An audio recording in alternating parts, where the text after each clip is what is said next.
بھائیو آپ کا مقام کیا ہے؟ قرآن مجید کے اندر اللہ تبارک و تعالی نے انبیاء علیہم السلام کا ذکر کیا. جتنے انبیاء کا قرآن مجید کے اندر ذکر ہے سب کو نام لے کر مخاطب کیا. جب اللہ کے رسول کی بات آتی ہے اللہ نے قرآن میں یا محمد کہہ کر مخاطب نہیں کیا یا احمد کہہ کر مخاطب نہیں کیا. اگر قرآن مجید کے اندر حضرت آدم کا ذکر ہے انہیں آدم کے نام سے ذکر کیا گیا. وَقُلْنَا يَا آدَمُ اسْكُنْ. اگر قرآن مجید کے اندر نوح علیہ السلام کا ذکر ہے انہیں نام لے کر خطاب کیا گیا. یا نوح انہ لیس من اہلک.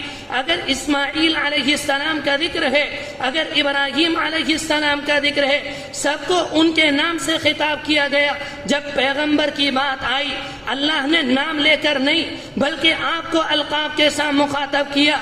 کہیں فرمایا یا ایھا الرسول, کہیں فرمایا یا ایھا النبی, کہیں فرمایا یا ایھا المزمل, کہیں فرمایا یا ایھا المدثر, کہیں فرمایا طٰہٰ ما انزلنا علیک القرآن لتشقیٰ, کہیں فرمایا یاسین والقرآن الحکیم انک لمن المرسلین. پورے قرآن مجید پڑھتے چلے جائیں کہیں اللہ نے آپ کا نام لے کر مخاطب نہیں کیا.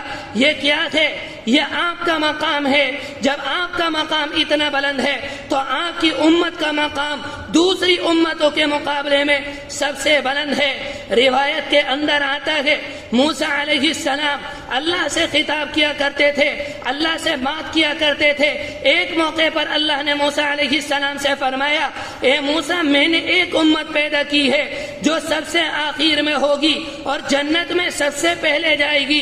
جس طرح سے تمہاری قوم تمہاری نافرمانی کرتی ہے اس نبی کی قوم اس کی نافرمانی نہیں کرے گی. اگر وہ نیکی کا ارادہ کریں گے اور نیکی نہیں کریں گے ان کے نامہ اعمال میں ایک نیکی لکھ دی جائے گی. اگر وہ نیک کام کر لیں گے ان کے نامہ اعمال میں 10 نیکیاں لکھ دی جائیں گی. اگر وہ گناہ کا ارادہ کریں گے اور اپنے آپ کو گناہوں سے روک لیں گے تب بھی ان کے نامہ اعمال میں ایک نیکی لکھ دی جائے گی. اگر وہ گناہ کا ارادہ کریں گے اور گناہ کر لیں گے ان کے نامہ اعمال میں 10 گناہ نہیں صرف ایک گناہ لکھا جائے گا.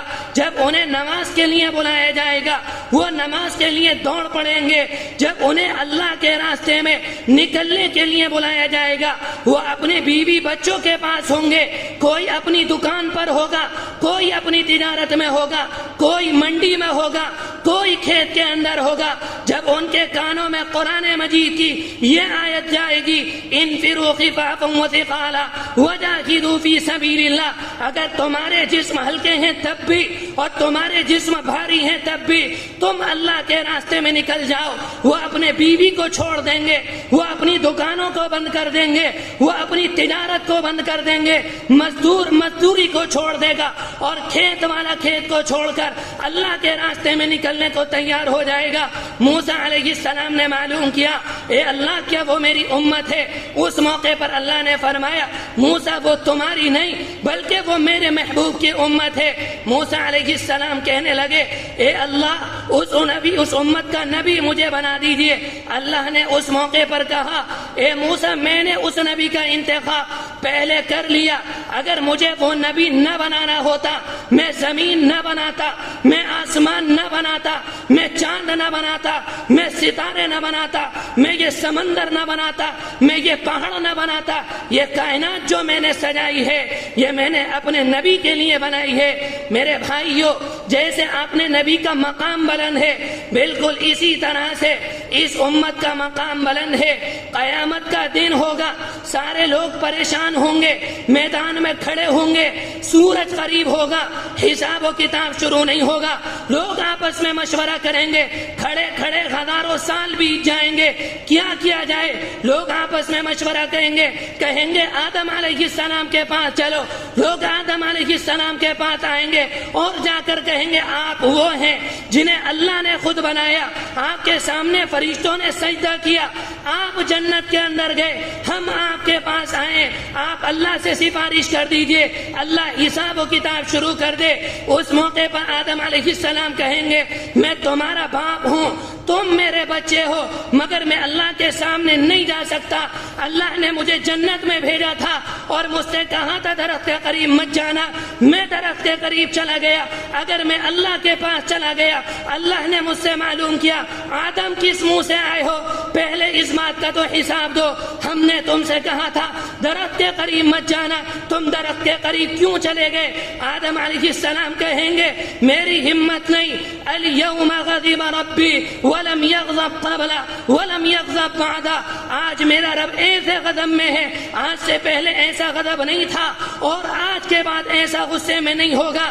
اس کے بعد یوسف علیہ السلام کے جائیں گے، اس کے بعد ابراہیم علیہ السلام کے پاس جائیں گے، ان سے کچھ نہیں کہیں گے، ان کی کیفیت یہ ہوگی وہ اللہ کے سامنے، اللہ کے عرش کے سامنے گھٹنوں کے بل ہوں گے، ان کے ہاتھ آسمانوں میں ہوں گے اور وہ کہہ رہے ہوں گے اے اللہ دنیا کے اندر آپ نے مجھے اپنا خلیل بنایا، مجھے اپنا دوست بنایا، میں تجھے تیری دوستی کا واسطہ دیتا ہوں، میں تجھ سے سفارش نہیں کرتا، آج تو مجھے بخش دیجئے۔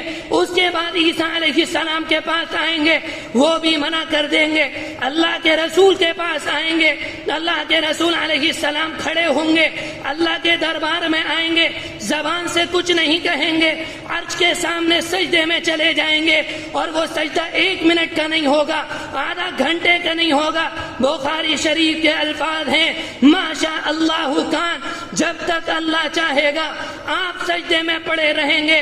آپ نے فرمایا میں اللہ کی ایسی تعریف کروں گا، انبیاء نے وہ تعریف نہیں کی، میں اللہ کی ایسی تعریف کروں گا، فرشتوں نے وہ تعریف نہیں کی۔ آپ نے صحابہ اکرام کو یہ بات بتائی اور مجھے بھی نہیں معلوم میں اس وقت اللہ کی کیا تعریف کروں گا، جب میں سجدے میں ہوں گا اسی وقت اللہ وہ الفاظ میرے دل میں ڈالے گا، میں انہیں ادا کروں گا، جب میں انہیں ادا کروں گا اللہ کی رحمت اللہ کے غضب پر غالب آ جائے گی۔ اس وقت اللہ کہے گا یا محمد ارفع راسک، اے محمد سر اٹھائیے، کس لیے آگے سوال کیجئے، آپ کی سنی جائے گی۔ آپ یہ بات کہیں گے اے اللہ حساب و کتاب شروع ہو جائے، حساب و کتاب شروع ہوگا، اللہ میزان کو قائم کرے گا۔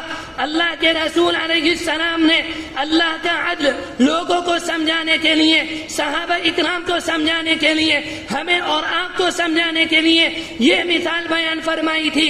جب اللہ میزان کو قائم کرے گا، دنیا کے اندر ایک بکری سینگ والی تھی، ایک بکری کے سینگ نہیں تھے، اگر سینگ والی بکری نے بے سینگ کے بکری کے سینگ مارا ہوگا اللہ اسے سینگ دے گا اور اس سے کہے گا بدلہ لے لو، وہ بدلہ لے لے گی، اس کے بعد اللہ انہیں مٹی بنا دے گا، اس لیے کہ ان کے لیے جنت نہیں ہے، ان کے لیے جہنم نہیں ہے۔ اللہ کے رسول علیہ السلام نے اللہ کا انصاف سمجھانے کے لیے لوگوں کو یہ بات ارشاد فرمائی، پھر اس کے بعد حساب و کتاب شروع ہوگا۔ آپ نے یہ بات فرمائی میری امت کے 70,000 لوگ وہ ہوں گے جو بلا حساب و کتاب کے جنت میں داخل ہو جائیں گے۔ ایک صحابی کھڑے ہوئے اور اللہ کے رسول سے دعا کی، اے اللہ کے رسول میرے لیے دعا کیجئے، اللہ مجھے ان میں شامل فرمائے۔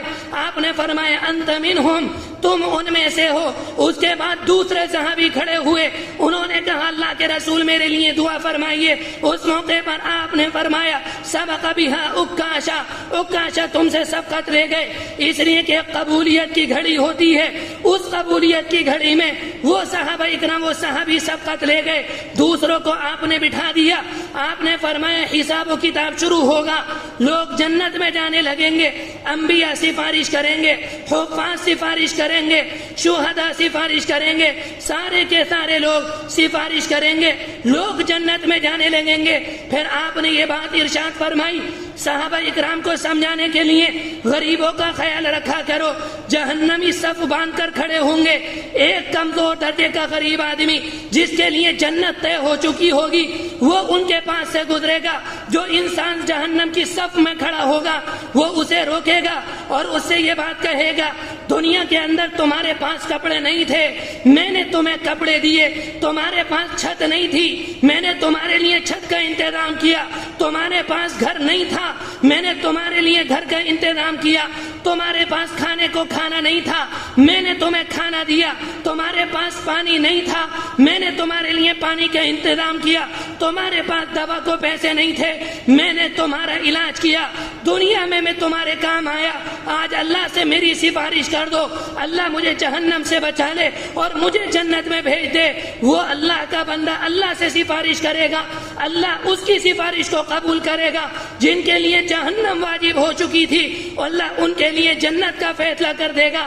آپ نے یہ بات اس لیے ارشاد فرمائی، امت کے اندر جو غریب لوگ ہیں اور امت کے اندر جو امیر لوگ ہیں، امیروں کو چاہیے وہ غریبوں کا خیال کیا کریں، ان کے مکان بنوائیں، ان کے لیے کپڑوں کا انتظام کروائیں، ان کے لیے تعلیم کا انتظام کروائیں، ان کے لیے رہن سہن کا انتظام فرمائیں تاکہ ان کی زندگی بھی اچھی ہو جائے۔ میرے بھائیوں، یہ بات میں نے اس لیے عرض کی تاکہ آپ کے سامنے اللہ کے رسول علیہ السلام کا مقام اور ہمارا جو مقام ہے آپ کے سامنے آ جائے، ہم اپنے مقام کو برقرار رکھیں۔ میرے بھائیوں، یہ مقام اس وقت باقی رہے گا جب ان باتوں پر عمل کریں گے جس بات کا اللہ کے رسول علیہ السلام نے حکم دیا، اگر ہم نے ان پر عمل کیا ہمارا مقام وہی رہے گا، اگر ہم نے ان باتوں پر عمل نہ کیا ہمارا جو مقام ہے وہ مقام گھٹ جائے گا۔ اللہ تبارک و تعالی سے دعا ہے جو بات کہی گئی سنی گئی اس پر عمل کرنے کی توفیق نصیب فرمائے۔ وآخر دعوانا ان الحمد للہ رب